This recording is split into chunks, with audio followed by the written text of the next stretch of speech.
The beauty of a waterfall can add so much enhancement to your pond. In this video, we're going to show you how to install a waterfall similar to this one in the photo using these biofilters, also known as biofalls, and we're going to use the small box, which is the Biofalls 1000 by Aquascape. So let's begin by taking this bulkhead fitting, which is actually reverse thread, so it's lefty-tighty, righty-loosey. We're going to take this rubber gasket, stick it on the fitting, and then thread it through the back side of the biofalls. Next, we're going to take our silicone and just wrap a bead around the entire bulkhead fitting to completely encase the threads.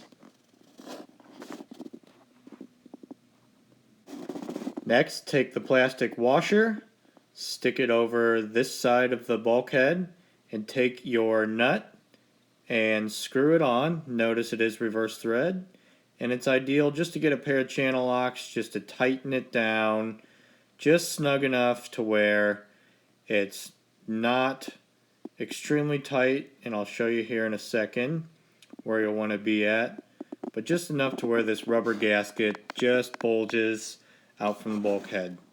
Now let's take this NPT fitting.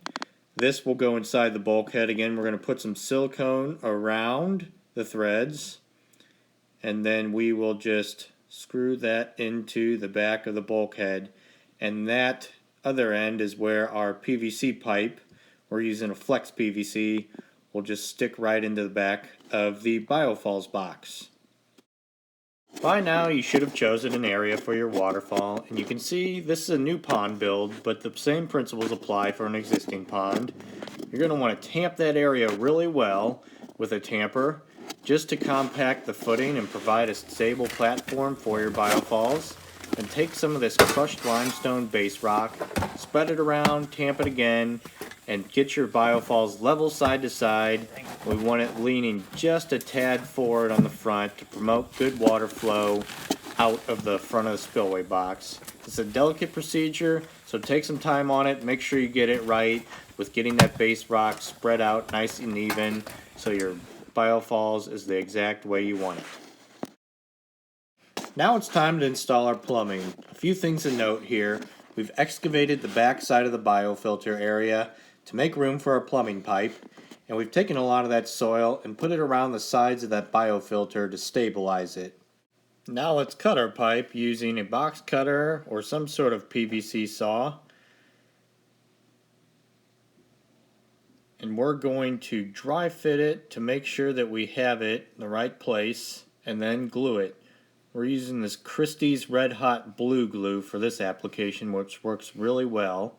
We're going to put it in the NPT fitting, then put it around the pipe, and then stick it in there and let it cure.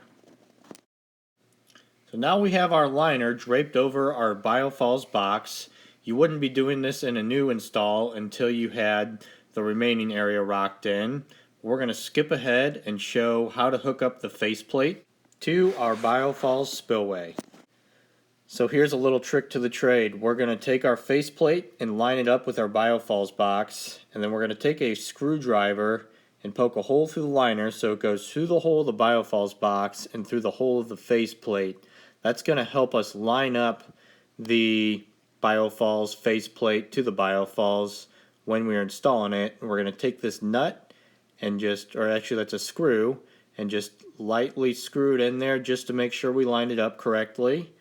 And now that we know we did, we're going to take it back off and get ready to actually install the faceplate. So now we're going to pull our liner back and take our tube of silicone that we're using for our threaded fittings. Pull the liner back, start at one of the top corners, and run that tube over the holes of the biofalls. Those are actually called grommets, and apply it very liberally.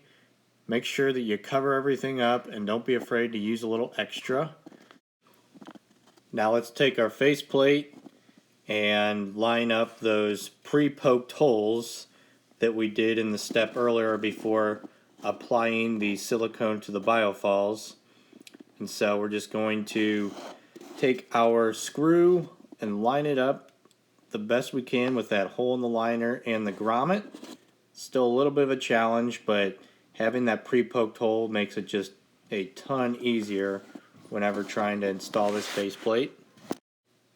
And now that we're confident that we've threaded that screw into the grommet, we're going to take our screwdriver and tighten it. Get this rock out of the way so that you can see. And we actually did a second hole that we didn't show in the video. And just get that tightened up. It doesn't have to be super tight, just get it snug.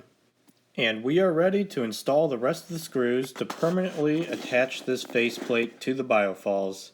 So you can see we're taking our screwdriver and just poking holes through the rest of the liner. It's important to do this first because if you try installing those screws without poking the holes, it tends to get bound up and doesn't want to go in there. So just go ahead and take your screwdriver, poke a hole through the liner. It's not going to hurt anything. That silicone's going to seal it back up. And you can see what that screw looks like when it's properly installed and sealing that faceplate. So it's a little hard to see, but that's what it should look like when it's all finished. And it is okay to have extra hardware after this installation. Next, let's take a sharp box cutter and run it along the plastic as close as we can and just cut this liner away from the biofalls, which is going to allow the water to evenly cascade out of the waterfall. So now you can see we've repositioned the rock we had in place before. We have backfilled behind this rock with some decorative gravel, and we are using our expanding waterfall foam to seal up any gaps and crevices so that the majority of the water goes over the face of our rocks and not back behind our waterfall. A little disclaimer here, I didn't get very good footage of the finishing details of this waterfall, but all we basically did was let this foam cure. We stacked a few flat rocks on top of this larger boulder in front, and we disguised the remaining plastic of the biofalls with some pebbles and a piece of driftwood. You will get to see a shot of the progression in an upcoming clip, but the remaining details of the waterfall build stop here. So sorry about that. Apparently I was too busy getting jiggy with it. So I've slowed down this next shot and you can see how we've completed the finishing touches of disguising the biofalls. And right now we're taking soil and just backfilling behind the biofalls and just getting it so that the grade is almost even with the remaining part of the box. We want it to look like it's just a natural waterfall. It's kind of spilling out of the hillside. And you can see here we have waterfall running, and our soil has been greatly built up behind the biofalls to where it looks like it's just kind of even with the hillside, which is the effect we want. Also notice that we didn't use a whole lot of rock on this waterfall. We really just have two large boulders framing each side of the biofalls and then a smaller rock in between. This method will keep the waterfall looking more natural and prevent more of a stacked artificial stone look. Those are the basics to installing a waterfall to a pond.